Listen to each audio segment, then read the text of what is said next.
headed by Honorable Chairman Mr. Suresh Kumar, and we also have the Executive Committee of focus groups and forums for all the major segments of economy contributors, including retail, manufacturing, technology, banking, consultancy, and real estate as well, and so on. That is led by Secretary General of IBPC, Mr. Dilip Sinha. May I request Mr. Dilip Sinha to come on podium and have a welcome note. Distinguished guests and fellow members, speakers and panelists of today evening, Assalamu alaikum, namaste and good evening. It is my honor and pleasure to welcome you all to our new annual flagship event, Retail Conclave. I also welcome, on behalf of IBPC, its governing body and executive committee, I would like to accord warm welcome to senior dignitaries of Dubai Chamber of Commerce and Industry, Mr. Hassan Al-Hashimi and Mr. Muhammad Suleiman. Also, I would like to welcome Senior Official Director of Dubai Customs, Mr. Abdullah Al-Khaja, who heads the Customer Service Department of Dubai Customs. Along with them, I would also like to accord warm welcome to ZTV, whose reporters and crew are present here today and covering this event. So warm welcome to all of you and all the journalists and press who are present here today. Last 2 years has seen many disruptions as well as emerging opportunities. Technology and digital arena has been the cause of this disruption as well as creating mega opportunities. Retail has been at the receiving end of both the opportunities that was created for it, as well as the challenges that legacy retail faced during this time. As we all know, during this time, e-commerce, led by that same digital disruption, has done in 2 years what they could not have imagined in next 10 years. So that's the biggest opportunity that was created, as well as disrupting the existing retail industry. Technology today is playing an important role in creating these opportunities for present and future. On behalf of IBPC, I can really say that being in Dubai and UAE, we see the kind of new opportunity that has been created for us by the leadership here. During the expo, it has given us a great opportunity to connect with various state governments from India, various officials, businessmen who are visiting here from India.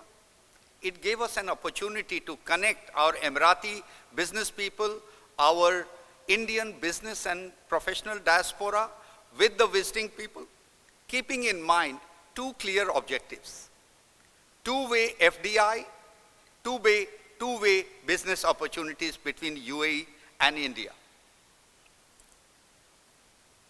At IBPC, we are working to connect and network the business diaspora and the professionals alike, both Emirati and Indian. We look forward to all your support in our ongoing activities and programs. As you have seen in last 2 years has been transformational for us as well. And we have come out well, even though the challenges we faced in the first year. In the first year of COVID, we went into the virtual world and did almost 52 to 54 webinars calling eminent economists, medical practitioners, scientists who shared their knowledge with our Indian and Emirati diaspora here. And since last year, June, there has been no end of the activities that we have undertaken. And these activities have been of profound impact on the business community, especially as I mentioned, ongoing interaction with the visiting Indian state dignitaries, the visiting business diaspora from India. We connected with Maharashtra government, Gujarat government, Rajasthan, Madhya Pradesh, Karnataka, and we'll be connecting with all the others who are coming and giving an opportunity for them to meet both the officials from the various government departments here, as well as the businessmen who are keen to invest both the ways. So this is what we have been doing, and today's retail conclave is collection of the minds from the retail industry, be it electronic, be it food, be it hypermarkets, the people who have really excelled, to come together and discuss along with the technology counterparts about the same emerging opportunities, about the same disruptions that has happened, which has created these opportunities, and its impact on the globe. Without much ado, I would leave the desk for you to ponder and also enjoy the rest of the evening. So thank you very much once again for coming here and giving your special time for our evening. Thank you. Thank you so much, Secretary General, for welcoming the August gathering and establishing the basic objective of the retail conclave today. In the year 2021, IBPC Dubai have presented more than 60 events, extended collaboration with Indian Mission for Expo 2020.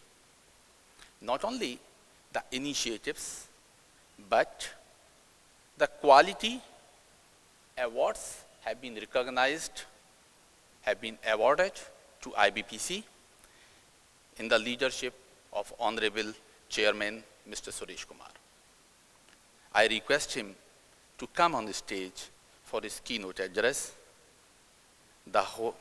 Hold the vision and trust the process, the mantra I have learned from Mr. Suresh Kumar. So please come on the stage for his keynote addresses.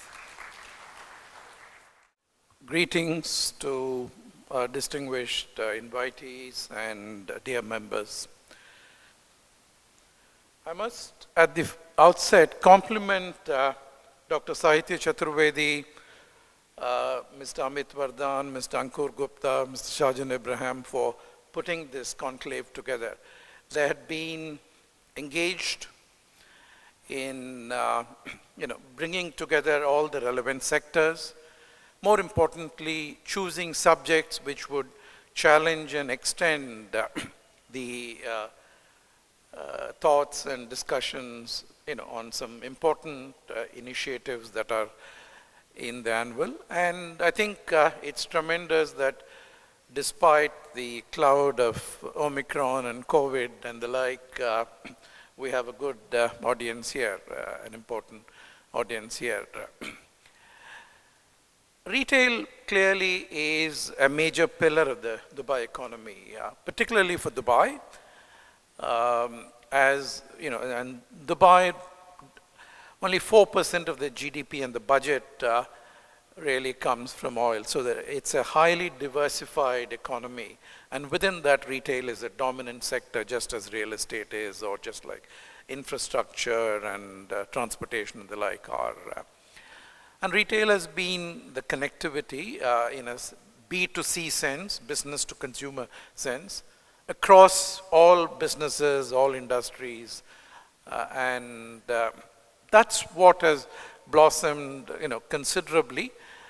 In the last 41 years that I've been in Dubai, I've seen Dubai grow from an affluent village, which it was in 1979. Some of my friends in the audience would, it would resonate with them. They can relate to that.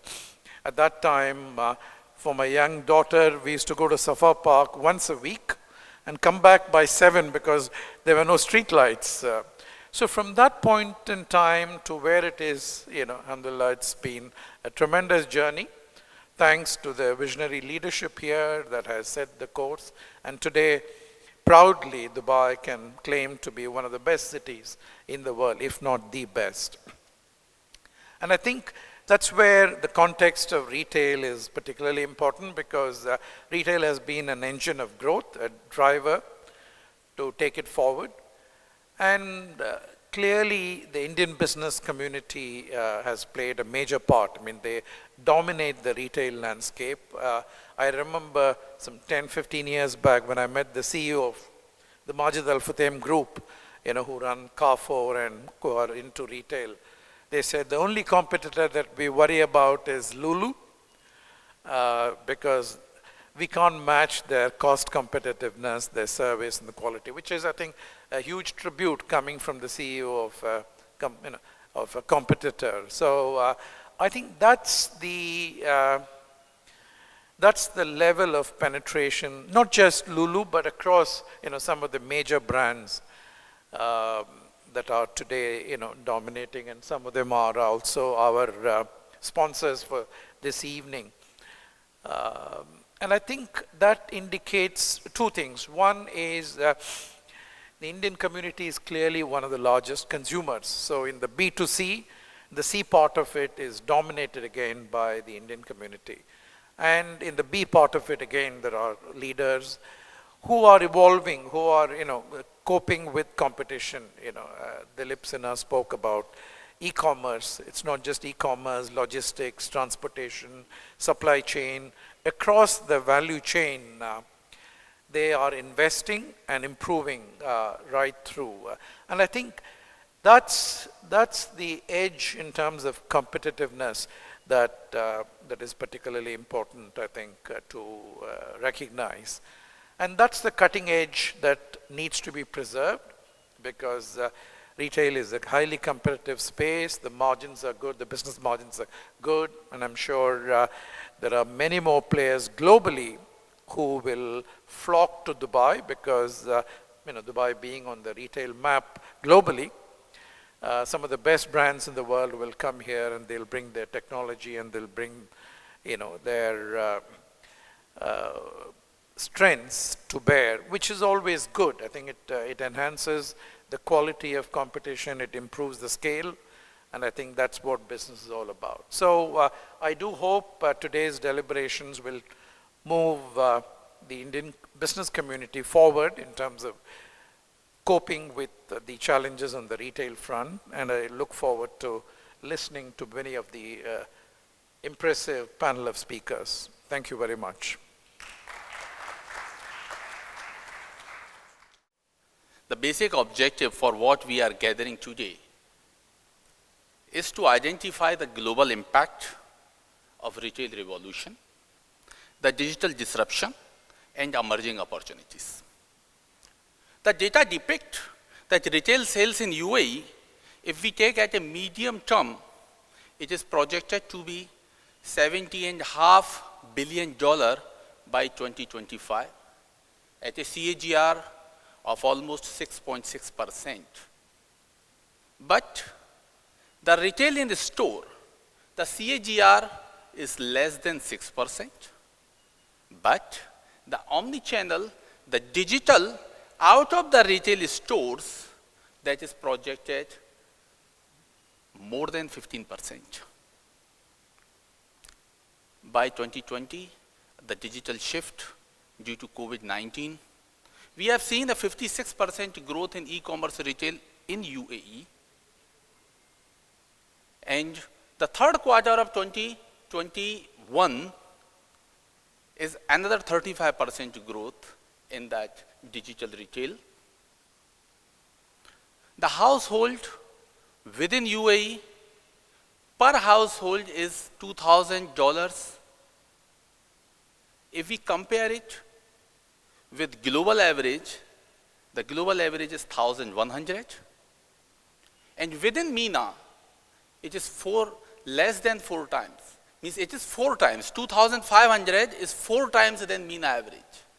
So the global impact is material, is significant. Within those global impact, if we want to name some Indian retailer, the Indian group, who are diversified, who have really proved that all the dreams have come true if we have the courage to pursue them, who have really proved that are having more than 1.1 million square meters of retail space, 223 retail premises, presence in 22 countries worldwide, annual turnover of $8 billion. We will like to recognize a retail honor, the recognition for retail, the leading Indian retailer, headquartered in UAE, Lulu Group International. A big round of applause for Lulu.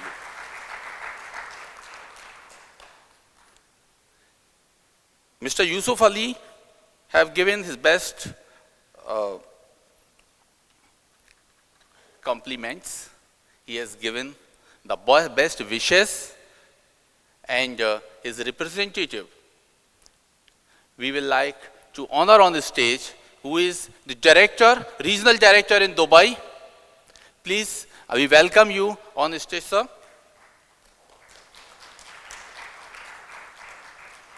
And also, I request our chairman, Mr. Suresh Kumar, Secretary General, Mr. Dilip Sinha, and our council board, Mr. Sunil Sinha Sahab, to come on the stage to honor the award. Very good evening to all of you. Namaskar. Assalamu alaikum. I'm really pleased to be here amongst all of you at the IBPC Retail Conclave 2022. I think perhaps the first major event of the new year, 2022. Of course, we heard about the transformation of the retail sector, a very important sector here in the UAE and of course in India. In the retail sector here in the UAE, the members of the Indian community have been making an enormous contribution, and we've seen that in the form of several household names like Lulu and several other brands who are represented here. Of course, we have also seen an amazing success story of how these brands have developed here in the UAE and been able to invest back in India, not only in terms of the capital they bring into India, but also, more importantly, the international expertise, their network, and the ways of doing business, which is world-class. You would have heard recently, Jammu and Kashmir was the focus union territory at the Expo 2020. And why I mention that is because during the visit of the Honorable Lieutenant Governor, we had some amazing success stories, some agreements which were announced between some of the retail players. Lulu is one of them. Would like to take this opportunity to thank all the UAE institutions, organizations, government bodies, private sector who have committed to facilitating investments. We heard that a mall of Srinagar, the first major mall in Srinagar, would be built by the Emaar Group, in which Lulu would be having a hypermarket. So I think these are major announcements.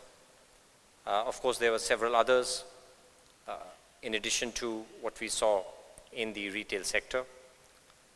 I think what is important for all of us as stakeholders in this sector and IBPC is to drive the conversation in terms of how technology is going to change this sector, affect this sector, and how new business models will be created, and some of the legacy brands need to embrace technology, need to embrace change, so that they can survive and they can thrive in this new environment. So with that, I would just leave that thought with all of you, that do look at the future with a sense of openness, embracing change, and also look at more of collaboration rather than competition. And that is, I think, the way of the future. Thank you so much. I think I will not be leaving you, Your Excellency. I will be calling you time and again today.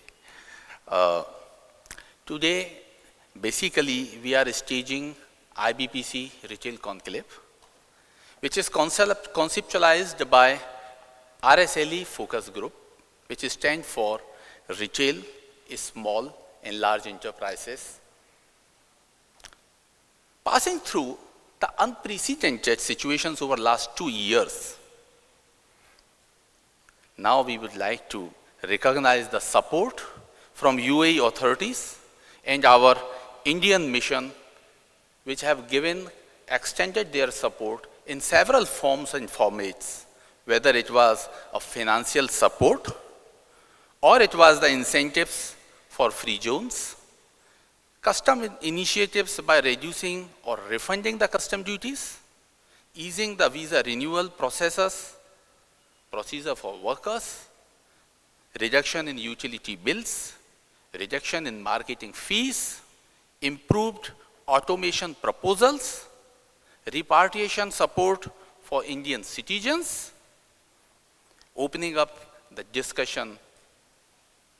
First time, I believe, the way for policy advocacy has happened, and we got the opportunity to submit the policy advocacy reviews to the government authorities and the initiatives for digital environment to work. All these measures and more have helped the business community to alleviate the pain and weather of the storm. We at IBPC Dubai wholeheartedly appreciate the support provided. We thank you, and we like to invite from DCCI, Dubai Chamber of Commerce and Industry, His Excellency Hassan Al Hashmi on the stage. And also, we request His Excellency Abdullah Al Khwaja, the Director of Customs, on the stage. And we also request our Chairman, Your Excellency Dr. Amanpuri, and Mohammed Bil Suleiman to come on the stage and have the honor, and Mr. Dilip Sinha to come on the stage, please. Also, our Governing Council, Mr. Sunil Sinha, to come on the stage. Happiness is not something which is ready-made. It comes from your own actions. I request Mr. Ankur Gupta to come on the stage and invite our lead speaker who is connected with us, who was supposed to come, but some reasons, I think I leave it to Ankur Gupta to open the forum for that lead speech. Thank you, Sahityaji, Mr. Suresh Kumar, Mr. Dilip Sinha, for the opportunity for the Tata Group to be a part of this particular session. We would have liked for the speaker who I'd be introducing to be here in person, but unfortunately, due to the travel rules, he would be joining us virtually. We'll have Mr. Kurvila Marcos, who's the Chief Operating Officer for the International Business Division of Titan, join us for his thoughts on the retail revolution and its global impact. Mr. Marcos, and he's affectionately called Dini by everyone, has been with the Tata Group for 26 years in various leadership positions within our Business Excellence Group, our Tata Business Support Services, and since 2015 with Titan. Prior to his role as CEO of International Business from 2019, he was the Chief Digital Officer for Titan and responsible for transforming one of India's largest brands. Under his leadership, Titan has retweaked its international business. It's taken its jewelry brand, Tanishq, outside of India for the first time. And I'm proud to share with you that that was with Dubai, inaugurated by His Excellency Dr. Aman Puri and Dr. Albana. Probably, with their best blessings, Tanishq has now expanded to 2 more stores in Dubai, and we have a lot more lined up for the GCC region in the next 18 months. Titan has also now aggressively relooked at its portfolio, looking at products and experiences which resonate with the customers here. We are also bringing in new categories like perfumes and other wearables to this particular market. Just in terms of a brief introduction, Titan is the world's 5th largest watchmaker and India's #1 jewelry brand and India's #1 perfume brand and India's #1 eyewear brand as well. With that, let me please invite Mr. Kuruvilla Marcos to share his thoughts on the retail revolution and also bring his experience as the Chief Digital Officer and share with all of our colleagues here. Thank you so much. Government is at the forefront of this. They have announced a plan to make Dubai and UAE paperless. And we picked the leaf out of that book, and Tanishq in the UAE, we are going to go completely paperless in our stores, and therefore we will not give you a bill, we will not give you a jewelry certificate, we will do all of that in a dematerialized form. And the simple way to look at that is think of your relationship with Uber. You use the service, it's on an app on your phone, there is nothing material about it, there's no paper in that relationship at all. Neither did you sign a form, nor do you get bills. But the service works. Everything that you want to go back and pull out an old invoice that you want to claim a reimbursement on, you want to separate your business and personal accounts. All of that is possible. The same happens on Amazon's app or on Amazon's website. So increasingly, businesses have to become dematerial, have to become paperless, and move completely away from using any form of paper. And customers expect that. So why wouldn't they again expect that from their retail business? So that's, I think, something that retailers would have to successfully manage. If a customer comes back to you and says, you know what, I bought this product from you 3 years ago, can you give me a copy of the invoice? It's the retailer's responsibility to provide that copy. That's the argument I would make. Brings me to the next aspect, which is analytics. And I think to make all of this happen, analytics will be really, really key. Within analytics, there's a whole bunch, there's a whole area there, but I'm going to pick a couple. So one is, we spoke about how websites are going to facilitate discovery for customers and how they will funnel, in a way, a qualified customer into the store. So if you have a good website, by the time the customer comes into your store, they are pretty much ready and decided on what they want to buy. So there is this whole element of funnel management. Hundreds of thousands, millions of people come to your website. And from there, how do you funnel them in either to buy online or to buy in your physical store? And how do you achieve that? What analytics do you look at? Do you look at where they have spent time? What kind of user experience are you providing them on your website? What kind of bounce rates are there? How much dwell time? How many add to carts? So when you get into that, it's a whole science. It's a bit like the traditional retailing science where you looked at floor planning, you looked at where you locate your store, what counters to put next to your door, all of those physical elements, except that now a lot of that is moved online.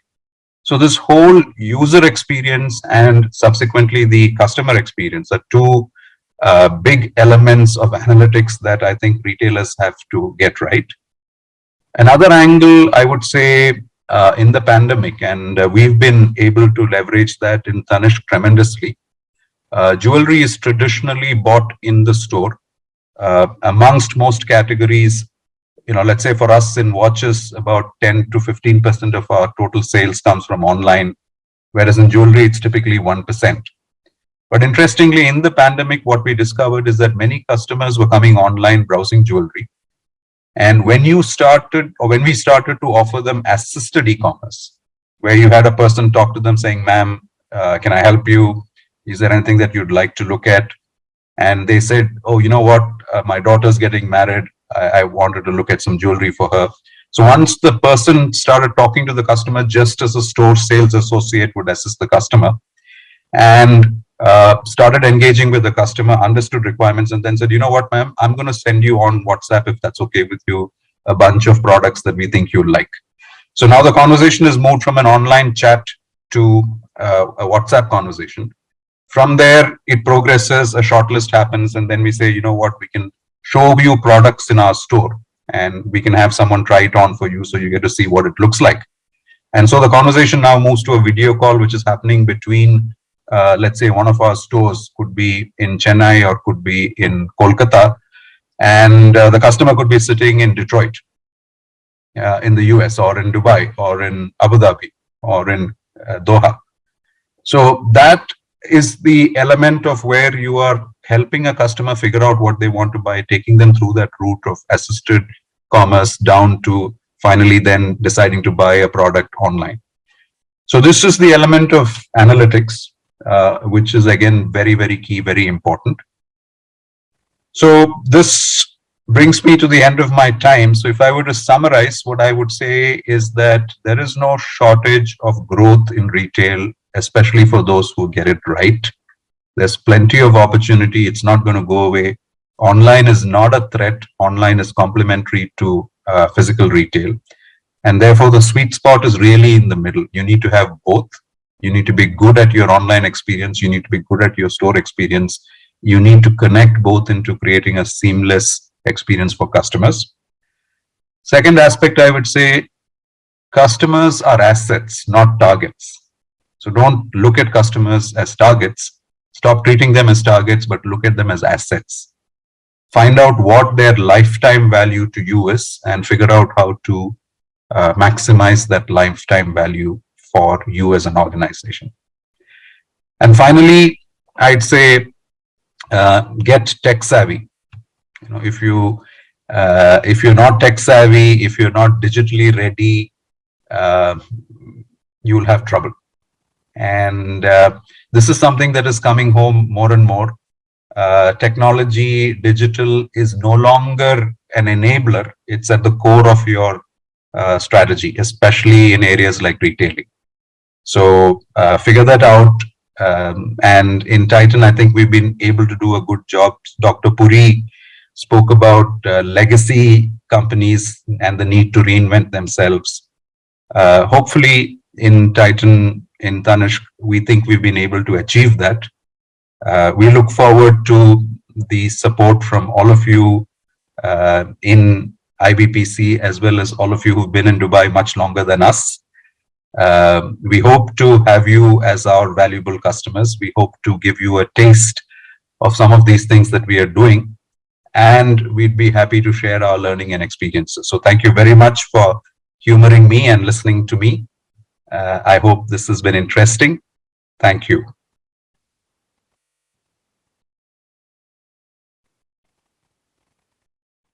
We take the summary notes very nicely, and I'm sure the audience will take it forward. In IBPC, it is not only just business or technology or the compliances, even we do the cultural programs. A day before, it was a World Hindi Day, Vishwa Hindi Divas, that we celebrated in India Pavilion. And I'm happy. And I was surprised, in fact, after seeing the performance, the cultural performance from a South American country, Suriname, who performed Indian classical. They were talking Hindi. They were playing the ancient classical music instruments, Kathak and Bharatnatyam. And we are honored with Miss Vidya today, who is Director, Ministry of Foreign Affairs of Suriname with us. I request Mr. Steny Pereira to offer a bouquet to Miss Vidya. Shishir, please help her.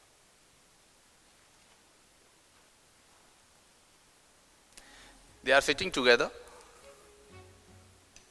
may not be knowing what the dignitaries are.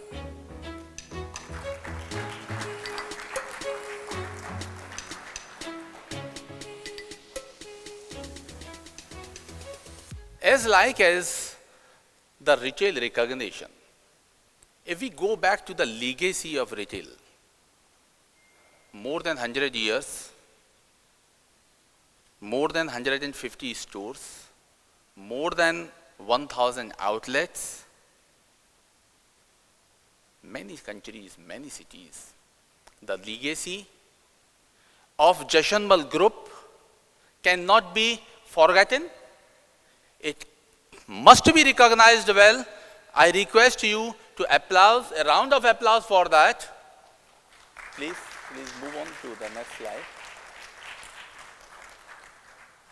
Mr. Tony Jashanmal, Mr. Suja Jashanmal, with due reasons, as we all know, could not make it happen to present over here, but they have sent their best wishes. And to take the program forward, I request Mr. Sajan Abraham, who is one of the organizing committee of Retail Conclave today. He is partner with PKF Chartered Accountants. PKF is an international network present in 125 countries, 200 member firms. In UAE, they are from last 4 decades and almost one of the top 10 accounting firms in UAE. So I request Sajan to take the introduction and the next phase of the program today. A for apple, B for boy, C for cat, Z for zoo. I think that is what we were taught when we were young. Our vocabulary now is replete with AI, bitcoins, crypto, DeFi, metaverse, augmented reality, virtual reality, M-credit, immersive technology, tokens, NFTs, etc. Digital land is up for sale, and billions of dollars are invested by high-tech companies to create a digital representation of us in a virtual world. Human presence is the ultimate connection. We are in actually for interesting times. Now, given the advancement of tech work on the customer experience, we should not be surprised to ask ourselves a few years down the line, did we really actually have or carry a wallet in our pocket? Disruption is everywhere. I think that is the future, and we got to be ready with that. I would not like to steal the thunder of our moderator, Mr. Manoj Abraham Matthew, who will be moderating the next session on digital disruptions and emerging opportunities. Manoj is the Executive Vice President and Territory Head of MENA, Africa, Pakistan, and Turkey at Z Network. In his current role, he leads the products and revenues of over a dozen pay channels, 2 free air-to channels, the studio verticals, and the OTT platform Z's advertising and distribution in the region. He has over 25 years of experience in creating and monetizing content, OTT, film business, building brands, growing businesses, growing startups, and powering turnarounds. Manoj has been with the Z Network in the Middle East since 2004, handling various portfolios, head South Asian channel, being a Vice President Marketing and Convergence, Vice President Marketing and Corporate Communication. He is hands-on with content, technology, revenue management, distribution, licensing, etc. He has had a very successful stint in various organizations in the Middle East, and in his last assignment, he was the head of marketing with Eurostar. He has worked on various local surprises, including the Sharjah Ramadan Festival and Dubai Summer Surprises. Manoj has also chaired many content marketing and business forums and has been on several such panels. He was awarded the International Who's Who Professionals in 2004, GCC's 100 Most Powerful Indians in 2014, the Power Brand Hall of Fame in 2012. He is also a fellow of the Chartered Institute of Marketing and a member of the International Academy of Television Arts and Science and a jury member of International Emmys. May I welcome Manoj Abraham to lead us in the panel discussions. Thank you. We have seen a huge change in the way retail has taken over or been a part of the digital revolution. You're one of the earliest UAE-born companies here.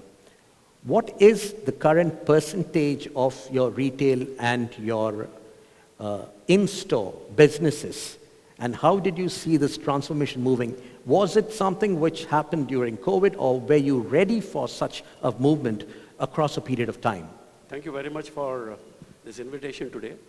As far as at Eros we're concerned, our business is divided into three aspects. One is that we have physical retail stores.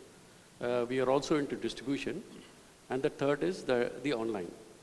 Online is, of course, the last 2-3 years we've been online. So we have been being a part of the growth in the online as well. But what we saw was, yes, the retail business, initially when, when it was mainly in the souk, and this then about 20 years ago moved to the malls, and it became more concentrated towards the mall than towards the souk. And then about 8 to 10 years ago came the online. I would still say that in the UAE, the online has not grown as much as what one would expect, for example, in Europe or America. And one of the reasons for that is that the malls here are located very close to the neighborhoods. So, and the total time spent on people going to the mall is much more, or can afford much more time as compared to Europe or as compared to America. But one thing that I've realized is in this country is that trends move slowly, but having picked up, they accelerate very fast. And I have seen the same trend even as far as the e-commerce is concerned. The trend was very slow, but it's now started moving very fast. And for example, just to give you an example, as far as the e-commerce is concerned, between 19 and 20, the e-commerce contributed to a 23% growth. If I have to look in terms of percentages growth between 19 and 20, it was 83%. But of course, come 2021, we have seen a drop in the e-commerce business.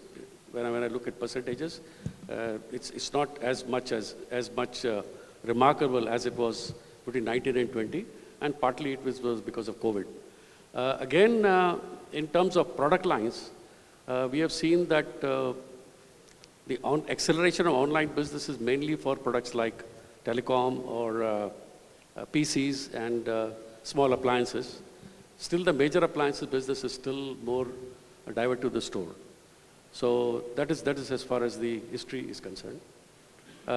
Yes, online is growing, but at the same time, retail is a big portion. Even today, retail is about 75% of our business. Yes, online will grow, so we'll have to keep our eyes on both these. So retail is equally important, and also the online is equally important.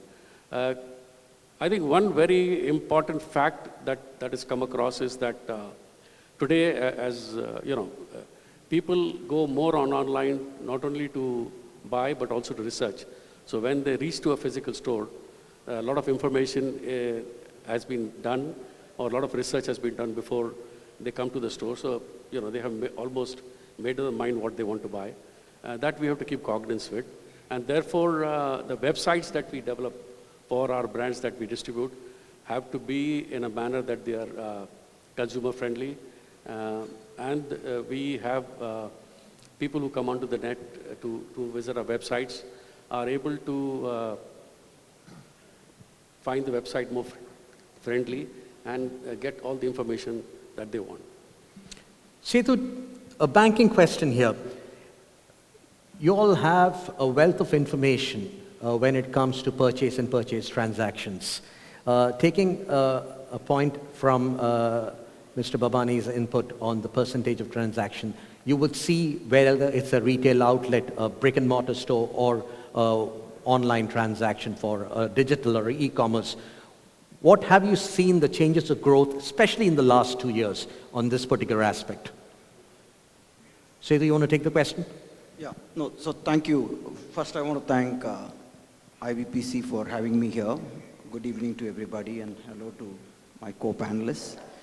So we have been on the digital journey now for the last many years, and we've seen transactions migrating from physical channel to digital channels over the last few years. Obviously, the pandemic accelerated that change in a big way. We were lucky that we were prepared in many ways for the pandemic. We now find that almost 98 to 99% of transactions that happen actually happen through digital channels, right? I think it's only in cases where the services are not available digitally that a client is actually having to go to a branch or having to call a call center. A significant part of account opening, a significant part of maintenance transactions, etc., all kind of moved digitally. And I think what is also interesting is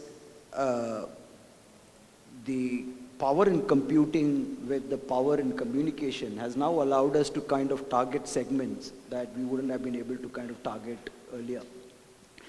An interesting case is how we've kind of provided wealth transactions or ability for clients to invest in savings and investment products in markets like Africa, where the ticket sizes are as small as $100. Now that's almost unthinkable, many years ago. So having the ability to kind of fractionalize investments has been a massive change that we have seen. Of course, aided by our ability to use data for clients' convenience and being able to personalize products for them. So that's a big change that we've seen as well. Ashish, I'll pick you up on probably being one of the very early adapters and adopters of digital within this region and in the retail space, especially in the electronics framework which you mainly operate. I always wanted to ask you this question: was it because of your passion for tech, or was it the group's goal to move towards tech, and did you visualize this 10 years down the line before, when you actually moved forward to that? Thank you for that, Manoj. So I think we, within the industry, have always been fairly cognizant of the fact that things have to change. We sit in a city, in a society where, let's face it, the government embarrasses us. The rate at which they move and they transform and they change, the private sector struggles to catch up. And when you've got that sort of energy around you, you have to think, what do you do with that energy? And what opportunities can you gain out of that? Electronics, I think, was probably better off than most industries because we started selling online a lot earlier. Correct. And if you see any of the marketplaces that have come online after that, the Amazons, the Noons, Souk, when it was called Souk.com, the first category they start selling is electronics. Yes. Because that's where the volumes were. That was what people understood, and that's what people started to buy. So as electronics retailers, we were online well before most people were, because that's what consumers wanted to buy online, and that's what they understood how to buy online. So by the time when we get to 2020, most of us in the industry were on version 2, 3, or 4 of our online strategy. And that's actually part of where this change comes from. So the fact that we started earlier because the consumer wanted it earlier, we had to be there. And the one thing which is there is they use the word omni-channel, etc. I don't like that. I mean, people who've heard me speak at events know that enough. I will always shoo that word away. It is all called retail. The fundamental of retail is to be where the customer is. And you move with the customer, whether they went from the souk to the mall, and they went online, and they went online to your website, or they went to a marketplace. You have to be where the customer is at the end of the day. And being able to think and being able to understand from a customer's point of view where they are helps you get to where they have to be at the end of the day. I'll take the question across to Sachin, a very specific question when it comes to you today represent international brands, and probably one of the very first ones to actually recognize that just alone representing international brands, but also having a couple of strong personal brands, both in the watches as well as in the jewelry segment. Probably one of the first retailers to do it in this part of the world. Was it that somewhere down the line you saw that brands would directly start speaking to customers, and we would need something beyond just representation. Is that why Colbert, Westar, Minato, and the rest of it are there? And what's your experience of this particular divide of the big brands talking to customers directly? Good one. I'll take the cue from Ashish. You know, electronics was the first one to move on. Basically, it was a defined product category, you know, across models, the features are known, the customer knows what he's getting it for. But when you come to other categories, specifically like watches, I mean, if you come back, just go 6 years back, there was not much any online. Even the principles were a bit vary because it's an experience, you know, when you go to the shop, you try the watch, you feel the different shades and all that. But the way it emerged and the way we had a dialogue with the principals, the brands we present, our own private labels, we saw that. So we started with our own private labels first to put them into online as to test that. And once we saw that success there, that the customers have moved there and they're feeling that yes, they're getting the right thing, because a lot of research in any case is done online. And he's getting what he's seeing it and he's feeling it there. And that's where the other brands also pitched in with us, partnered with us. There were certain brands, I mean, which were reluctant initially, you know, okay, we go with a limited range. We said, try that out, they saw success, then expanded the range actually. And that's where we saw the success. And last couple of years, I mean, actually speaking in watches, our online share has increased a lot, and we're happy with that. I mean, with the kind of omni-channel experience which you're giving to the customers. And exactly as Mr. Kuruvilla had said, it's the customer journey, whether it happens at the physical store or it happens at your web store, but this entire customer journey, the experience what he's getting is where, you know, he's attached to us and he comes back to us there. Abdullah, to you. You represent a product line which is probably requires the most experiential experience, a personal touch than going across to any of the other ones, which product lines which move on to the digital space. However, after having said that, how do you take on the digital journey of it once a product or a brand or a perfume line is established? And you've been also at the tech front trying to experiment a lot in terms of even creative films. I've actually watched a few of your creative. Where would you want to take that journey of the personal experience onto a digital framework? Bismillah ar-Rahman ar-Rahim. First of all, thank you, IBPC, for having us here.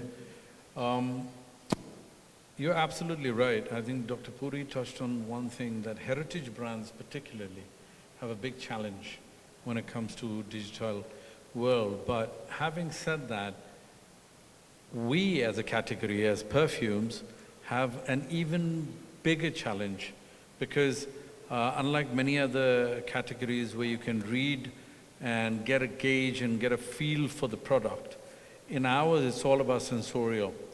I tell my people, if you can't smell it, you can't sell it. So basically that's how it works. And that remains the challenge for the digital part as far as we're concerned. Having said that, what is changing is people come and test in your stores and perhaps might buy either in a marketplace or somewhere else. But that only happens if you are more into distribution. In our case, it's different because we are primarily retailers. Our online business is just shy of about 5%. Having said that, there is a huge amount of room as we grow. Today we export to about 45 countries. The problem we're facing is inter-country sales. So online, say for example, a real problem. There is an online retailer in America who's acquiring the products from Russia and selling it at a much lower price, affecting our distributors. So these are the kind of challenges one faces as we move forward. But having said that, you're absolutely right. I mean, ours is a very peculiar industry and a peculiar category, which will take some time. But having said that, everybody will face it because it's all about, it'll be a price war. And that's what we see. In our category, it ends up becoming a price war. Even the largest of brands, the biggest of international brands, can be available at 20% of what you would pay at, let's say, Bloomingdale's. So that's what the customer is going for, is the deal. And if you're able to be with the customer through the journey, and as Ashish mentioned, you know, it's all about going where the customer is. And if you can manage your brand I think it is doable. It is a challenge, but it is doable. Just to touch on that point, the one thing we forget is that whole experience of retail. And I think in Abdullah's case and in a lot of the luxury categories, it's all about that whole thing of that satisfaction of going in, buying something, having it wrapped, having it in that bag and walking out versus getting a box and trying to get a cutter to open it and trying to take that thing out. There are ways of doing it well online, don't get me wrong, but that whole delight factor is something that still is there in the physical world and will continue to be there. If I could just add to that, especially in the GCC, the Khalijis still, not just the Khalijis, we've adopted a lot of the culture of the Khalijis and the Emiratis. We love to go out there and do the shopping ourselves. Unless it's some basic stuff. You want to get nappies, you don't want to go to, you just order online, I guess. Shivram, banking question.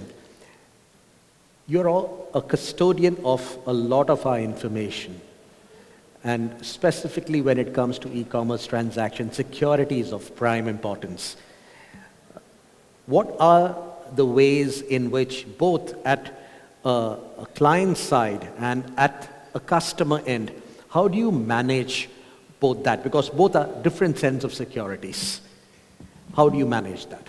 First of all, thank you for giving me the opportunity to be here. And I think it's great to see all the establishments we've been working for the last 20 years in some form or other, entire trade community. And retail is especially important for us because when it comes to payments, 1 out of 4 dirhams happens through Emirates NBD payment product. So what happens in our ecosystem and environment is basically reflective of what the market is. And just to build on what Deepak was mentioning, I think in terms of growth, last year our electronic payment volumes grew by about 15%. I think we led the market. In-store grew by about 11%, whereas digital payments grew by about 35%. By digital payments, we mean payments which include goods and services, also payments for government payments, etisalat, customs duties, etc. And I think I must point out here, I think that one of the biggest drivers of electronic payments in the digital space has been the government departments, who many years back, I think worked very actively with banks, worked strategies, created sort of dedicated portals to direct customers not coming to their offices, but to pay from wherever they want kind of thing. And that has been very, very good. When it comes to e-commerce, I think the bank plays a very key role because we are the last part of the transaction. I think the customer has done everything, he's made the purchase, he's coming to just pay. And one of the things we learned very early on, because we were the first bank, I think 8 years back, we launched the 3D secure protocol, which governs authentication of e-commerce transactions, is that there is a concept called abandonment at checkout. Because if you ask customer to do too many things at the point of sale, there's a good chance that he will say, sorry, let me buy it later kind of thing. And this was one of the biggest challenges which the trade was telling us. So we had to balance the cost, the security of the customer in terms of making sure that he is doing the transaction, and also the security of the merchant because he wants to make sure that the transaction is genuine kind of thing. So we invented this protocol of authentication. First, it started with static password. So you had a static password and you had to put it every time for every transaction. Then we figured out that static is getting understood by people and it's sort of getting out of control. We made a dynamic password. Even then we got feedback from the trade that this is not helping. We are seeing a lot of people who are dropping out at the last stage kind of thing. One of the things, the beauty about e-commerce is the number of data elements you get when a customer is shopping is very high. You know the IP address from where he is shopping. You know which website he is on. You know which country he is in, what time he is, which category he is using and for what product. So what we have done is we have used this huge swath of data which comes, and all this comes from the transaction through Visa MasterCard system. So we do analytics on this data and we are able to, over a period of time, model and establish a digital footprint.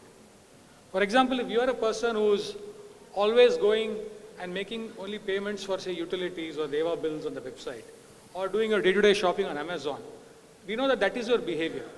So if any transaction comes outside the pattern, only then we authenticate. Otherwise, we know that it is you, the risk is low, we develop a risk score for the transaction and approve it. So what started as 100% authentication 8 years back, today we have brought it down to 20%. So this is something customers love. And because we are able to provide this sort of convenience to customer at the same time reassurance to the merchants, we have seen that in the e-commerce wallet, our share is also higher than what is there in the regular market. So that is, I think, one piece which has been very, very successful. I think the feedback we get from the trade is very positive. Our whole idea is how to use this data, combine it with machine learning and other models to provide a seamless experience to customers. Another example I will give you about what has happened very recently. I think over the last 2-3 years, there's been a growth of what is called as subscription payments, payments for Amazon Prime, payments for Zoom, Netflix, etc. And this is increasing because thanks to pandemic, people have been subscribing to a lot of platforms, including Z. One of the challenges there is that if a customer changes his card number has changed because it is lost or replaced, then we used to earlier tell the customers to go and inform your bank. Please inform your, not bank, sorry, inform your service provider that your number has changed so that your transaction will go through. What we figured out that today it is a challenge for customers to keep remembering first, keep what they have subscribed to, keep informing the customers. So what we did is work with Visa and MasterCard. So we have developed a protocol by which when a card is on a subscription merchant file, automatically the data is shared with Visa and MasterCard. So if you have given an old card number and that card is coming for a e-vision transaction approval, what Visa sees is they see a card with the new number with us, which is then passed on for transaction. So in fact, you don't even know that your card number is old, but the transaction approval is given. This I think is very, very important, not just for convenience, but there are moments of truth. Sometimes, you've signed up to watch a big game, and imagine that your card payment has not gone through and you're sitting and not able to watch the game. Or you're subscribed for monthly payments for insurance or investment, and you've forgotten that the payment has not gone through. Then you find out after a month that, oh my God, my policy is lapsing or I'm not going to get the benefits kind of thing. This is something customers have appreciated a lot kind of thing. So our whole idea is at the last point, the moment of truth, how do you take the friction out of the process? How do you make it convenient? And this convenience for the customer also translates to reassurance for the merchants. Because there are many parts of the world where big merchants will not ask the customer to authenticate. For example, if you go to Apple Pay or Apple Store, you go and buy for $1, $2, they will not authenticate. Because for them, the cost of authentication is too small versus the loss of business. But when it comes to goods and services sold by some of these prestigious brands, the ticket size is very, very high. So the retailer wants reassurance that the transaction is genuine. The customer wants to know that his data is secure. And we have to ensure that everything happens frictionless. So there is this whole beautiful balance between risk and convenience we are constantly juggling with kind of thing. So we have to ensure that the balance is just right so that ultimately it leads to further greater share of wallet for us.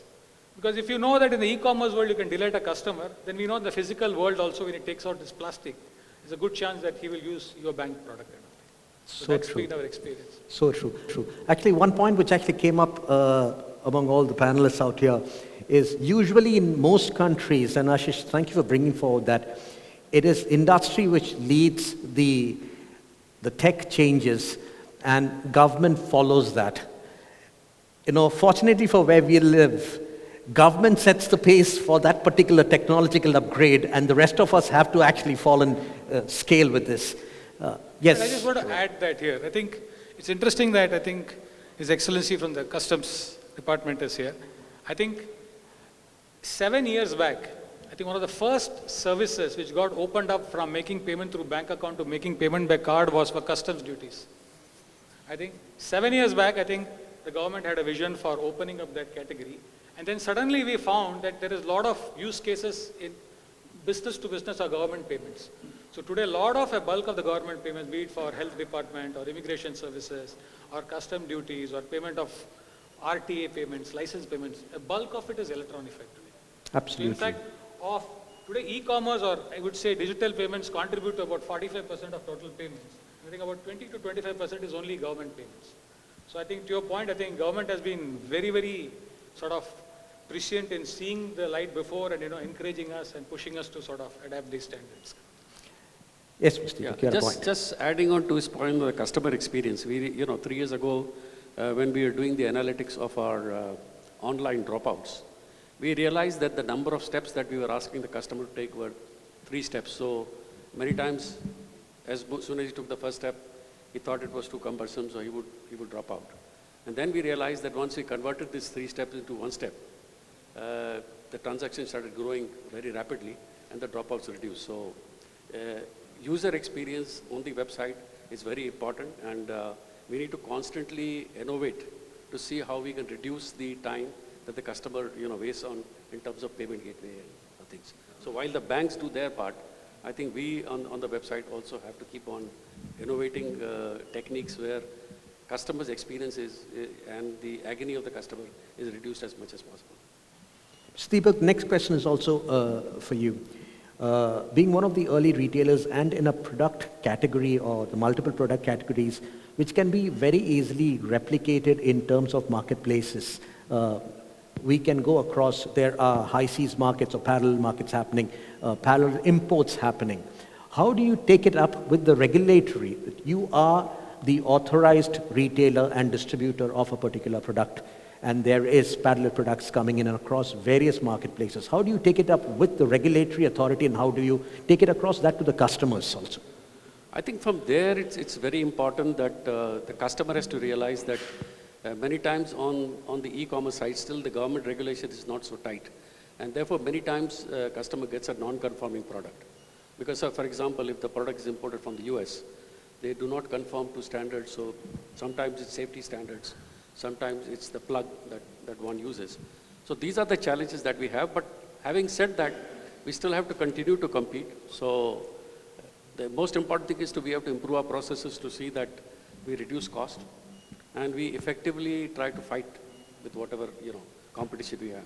So whether it's marketplace or otherwise, while we still take a lot of regulation and bring conforming products. So there are customers who still believe that they need to take conforming products. So many times our website thrives on customers coming and being sure that they get products which are authenticated and meant for use in the UAE. So that's one advantage where we score. Also, one of the things that we have an advantage as compared to, say, for example, Amazon or other places, is that many times, for example, if you buy a product from Amazon, the only way you can reject it or you want to change an address, only way is you have to cancel the order, wait for the refund to come. But in our case, since we do not handle that large transactions as Amazon, it's more personalized kind of contact with the customer. So for example, a customer wants to change the address or change the color of the refrigerator.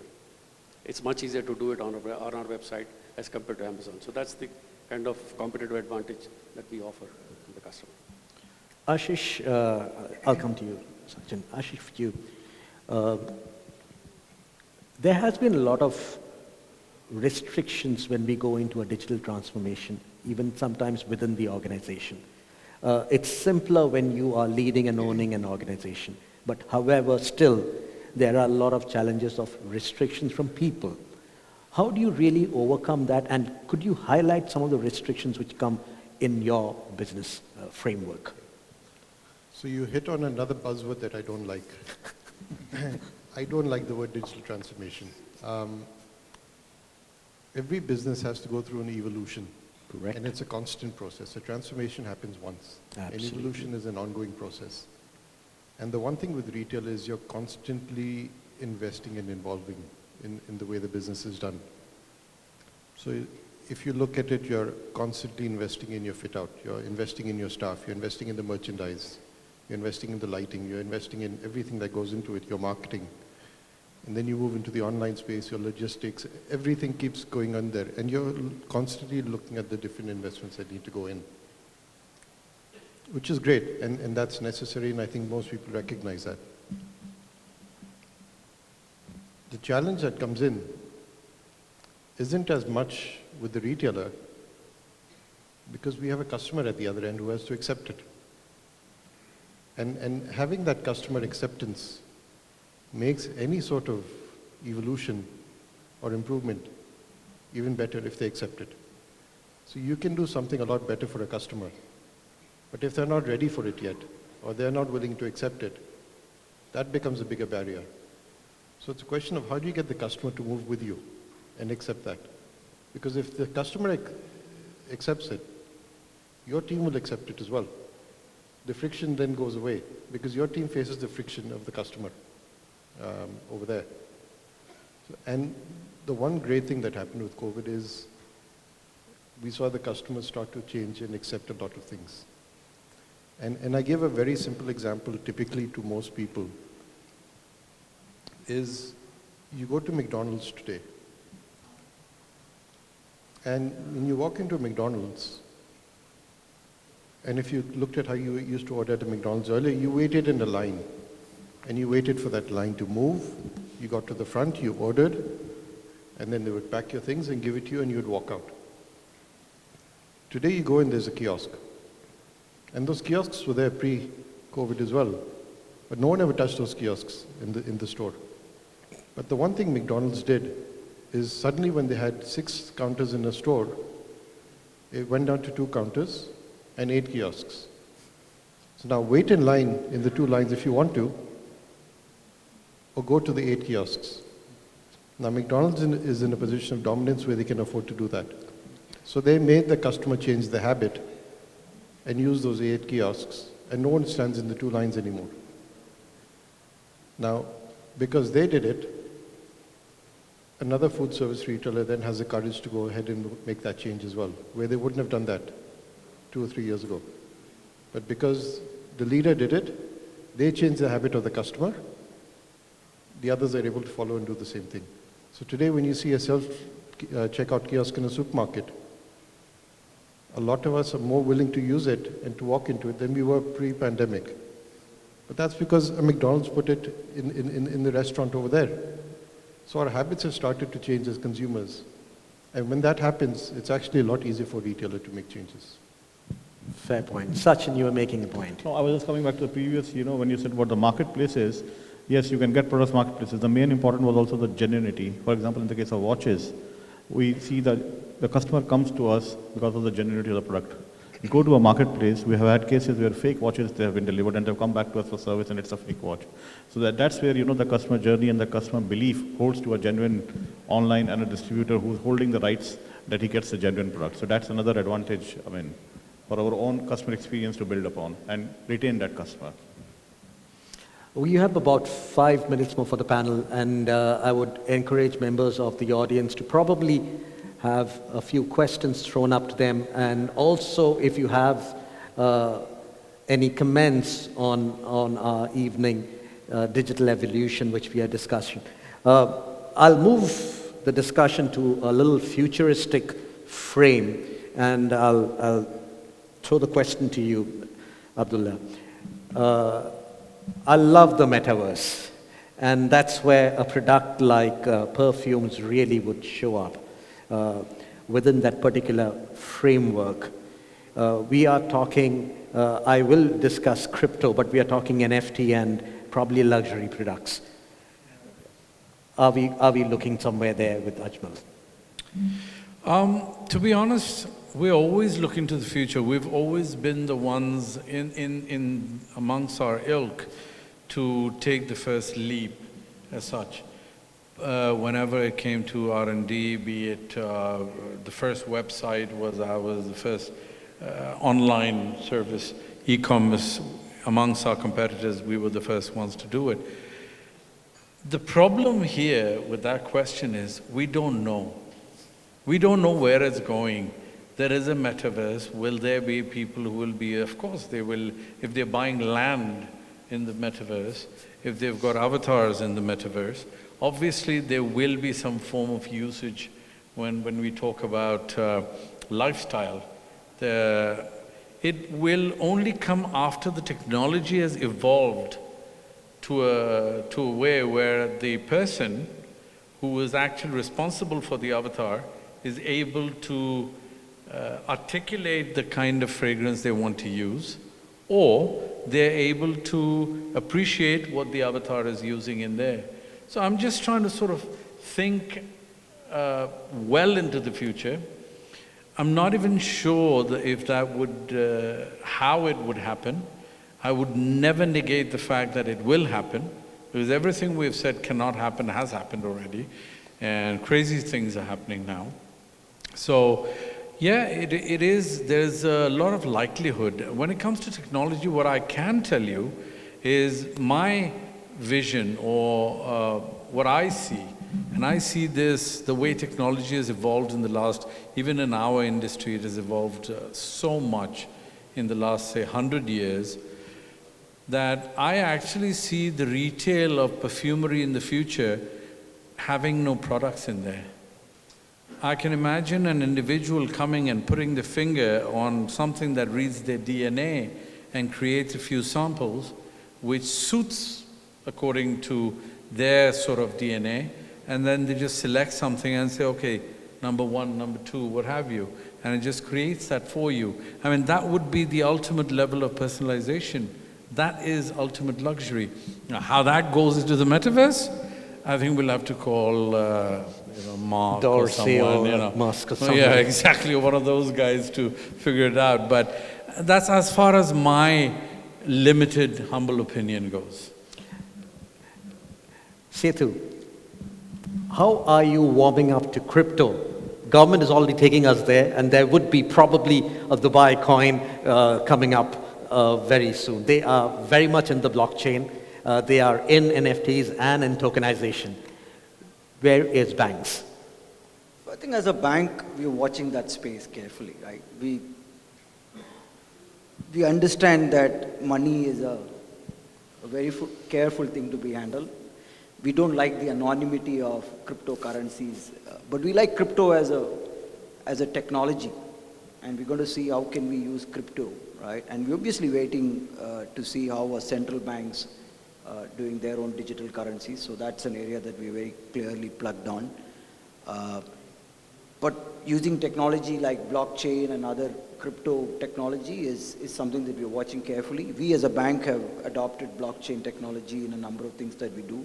We are partnered with companies like Ant Financial in using blockchain for remittances. We use blockchain for trade transactions.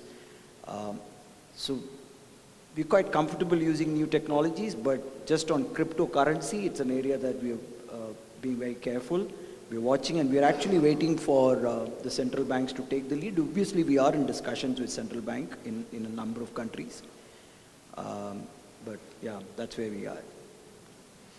Deepak Saab, a question for you. You have seed capital funded, guided, and you are into the venture capital business. Would you, what are the sort of businesses you would want to today invest into?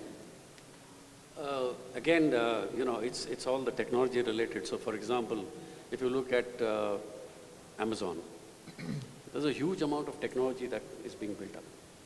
And I would say that, and there is a lot of rotation of the technology. For example, you look at companies like Microsoft.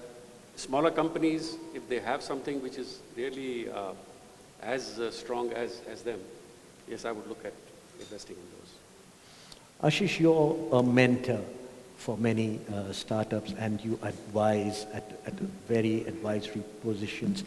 When you look at investing into a company, is it scale or is it the newness of a concept? Would you invest into research, or would you invest into a product which can be scalable, or a service which can be scalable?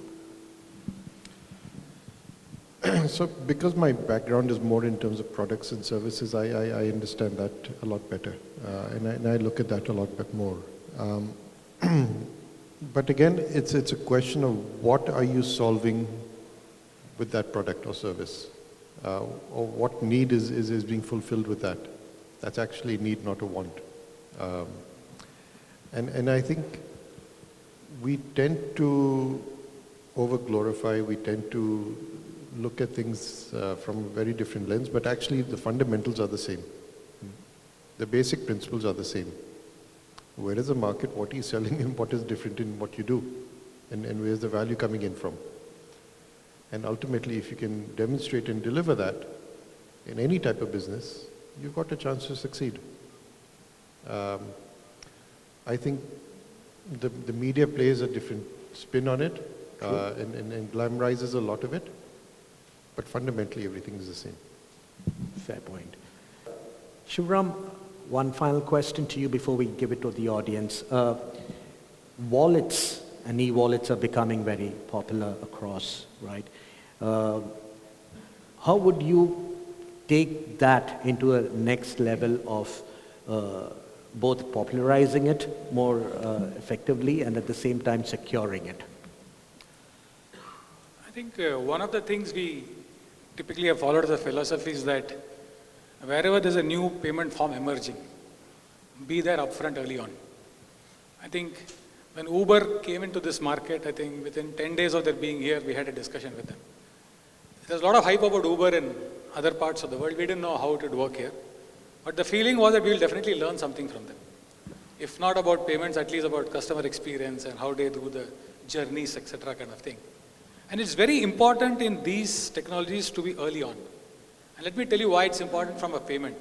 Because in the physical environment, when you carry your wallet, you have multiple cards. Many of you must be carrying 7, 8 cards. Now it must have gone down thanks to Amazon Pay and Samsung. But you carry a lot of cards and you have a choice. But our research had shown us that in the digital wallet, typically it's 1, maximum 2 cards. So getting there first is very, very important. So our philosophy is always that get in there first, invest with them. In fact, we were paying customers vouchers and gifts to enroll into Uber wallet. Uber was not something we were paying because we want to learn what customers are doing. And one, early on going in the journey, we learn how the customer experience is, what are they doing, what they like, what they don't like. And when the service takes off, you get the benefits. It's interesting, after the first year, our market share in the physical space is about 25%, I said. Whereas in the Uber wallet, we were at 65%. Of course, that share has now come down because Uber has become more widespread. But we always believe in being the first mover because we can learn a lot. So be it Uber or be it Zomato or working with Amazon here on some of the early models, we are always there. Our philosophy is that you have to be there wherever the customer wants to pay, whichever way he wants to pay. He will decide how to pay. He can choose to pay by credit card, debit card, Apple Pay, Samsung Pay, wallet, you have to be there. In fact, for Emirates Airlines, we have created a facility by which on the website you can pay from your bank account. It is not something which we like because we make the least revenue on that transaction. But some customers want it because when they're buying a ticket worth 50,000 dirhams, they don't want to put a card. They said, I've got money in my bank, please take it. So our philosophy is be present in every media.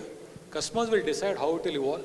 But be there early on because if you do the right things, you end up getting a greater share of that space kind of thing. Having said that, I think the biggest opportunity in this market today, which I think is underused, is P2P payments. I think compared to various other parts of the world, even in markets like India, P2P payments through wallets is just exploding. And with all the initiatives of the local Reserve Bank, etc., I think it's a huge market. Whereas this market, it has been a little slow, but I think a lot of work is happening. I think we facilitate a lot of P2P payments for our customers. So since we have a large base of customers, they can pay directly person to person with a phone number or with an account through the app. But I cannot pay to a non-customer. I think that's a big opportunity because in this market still, cash is a pretty large part of personal consumption expenditure. It used to be about 15% about 5 years back. Now, thanks to all the work we've done with merchants and introducing technologies like contactless, etc., that has improved. And we're at about 30%. But still, cash is very, very big. Absolutely. So if you can displace cash, it can bring about a lot of convenience. And this is the right time because today people don't like cash. Thanks to the post-COVID environment, you don't want to handle notes and, touch things kind of thing. So that, I think, is the next big opportunity for the market. Perfect. Driving cash out of sort of the day-to-day payment streams. On that note, a quick question, and if you can address to any first a member of. Yes, first of all, I wanted to congratulate the IBPC committee to get this distinguished panel, 2 bankers and 4 retails. I can relate to all of them because I started my career in Jammu and then 20 years in banking. So I have 2 questions because I can relate to both the industries. First to the retail giants. So Eros and Jackie's have been a legacy retailers on electronics. How much of your business has moved to online so far? And what's the projections for the next 3 to 5 years? That's the question to the retail. And then the question to the bankers. So we have seen huge disruption by neobanks and fintech companies across geographies. What's your view on going to happen in UAE? Your entities, your institutions, Standard Chartered and Emirates NBD, are they doing something about it on both neobanking and fintech side? Thank you. We'll answer with the first question on the retailer and then we'll wait for the next question, then we'll see the time. Ashish, yeah. So, what we sell online is still in single digits, though it's grown, but physical retail has also been growing over here. So we actually saw 2020 and 2021, in both years physical retail actually grew for electronics, as did the online space. Yeah, so in our case, actually, online is 10% of our retail business. So we're into distribution as well, but 10% of our business is online. And it's growing very rapidly. So, and in fact, Of late, we just refurbished our whole website. And so, some of the pain points that we got from the analytics, we have been able to incorporate on the new website. And I've just started to see some traction on that. And I'm definitely expecting that this year, we'll double our sales. I mean, this year means 22. We expect to double our sales on the online.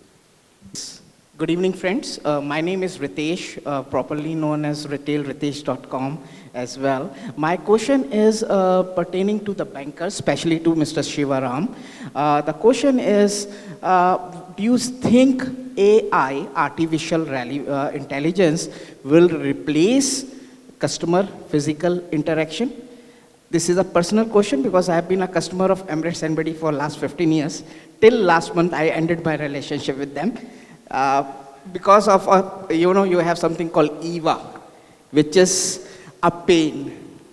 And it makes you, if you have ever dealt with EVA, I'm sure you would use all your vocabulary of bad words in 30 minutes. So what do you think? The question is, do you think AI will replace human interaction? I think thank you for your feedback. I think we really appreciate it because I think one of the philosophies we keep listening to the customer, which is why where we are today. And I think in the journey of technical transformation, absorbing new technologies, sometimes obviously you get little ahead of the curve. You import ideas and concepts from other parts of the world, whereas when it comes to a market like UAE, which is very multicultural, where accents are different, even amongst the same language, it sometimes becomes a challenge. And we appreciate the feedback you've given, and our endeavor is to try to correct some of those things. But your specific question is, I think AI has got a big use case, especially in taking care of repetitive tasks, not just from a voice point of view, but also from a back office point of view. A lot of the routine operations are sort of automated through a combination of AI and robotics. AI can be used to sort of make your chatbots work very effectively on the website, as well as the voice chatbots kind of thing.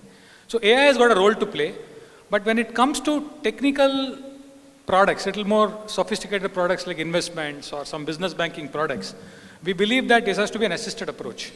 It can't be self-serve. You need to give the ability for the customer to, if needed, touch a button and call somebody and speak somebody, which is what we have been experimenting with video banking, where the customer is online trying to do his stuff, but he wants something, some person comes. So the journey is evolving. I think this part of the world, we are learning new things, and EVA is one place where definitely we are making some changes. I would like to meet you and make sure that we have you back, our customer, and I can assure you that, like the 1 million+ customers who are with us, you will not be disappointed. All what is happening is for good and for better. That's what I'm realizing. As a kid, I was told that telephones will have pictures of people talking, and that time it was unbelievable. But yesterday when my son called me up, that he says, "Dad, let's buy some land on virtual platform," and I said, yes, let's talk about it. So things are changing, things are getting for the better. As Ashish said, it is not a transformation or disruption, it's an evolution. Retail is a pillar of every economy. As it was said, that retail is growing faster than many economies in the world. We talk about UAE, retail is a pillar of UAE. It is helping us grow.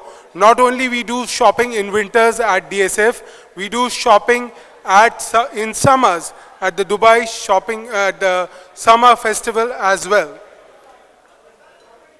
If we have a retail place in a real estate environment, the price of real estate goes up. So retail supports tourism and real estate, and Dubai has become a hub for shopping for the world.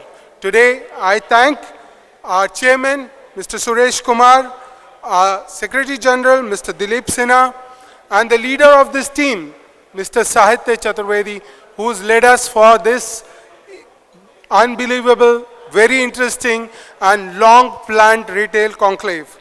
I also thank the people who visited us from the Lulu Group, the Consul General of India, His Excellency Dr. Aman Puri, the members from Dubai Chambers and Commerce and Industry, Dubai Customs, who have graced the occasion today. Our speaker, Mr. Kuruvilla Marcos, who was very interesting, very informative. The two people who received the awards today for Jashanmal Group and Lulu Group are eminent panelists, Mr. Abdullah Ajmal, Mr. Ashish Punjabi, Mr. Deepak Babani, Mr. Sachin Wadhwa, Mr. Shivaram Ramakrishna, and Mr. Setu Ramaswamy. And I thank the moderator, Mr. Manoj Abraham, who led the panelists to speak so much about such interesting things, including cryptocurrency, virtual land, and the future of retail. I thank our sponsors, Ajmal Perfumes, Tata Sons, ZTV, Bank of Baroda, and the Lulu Group for sponsoring this program for us. Thank you, everyone.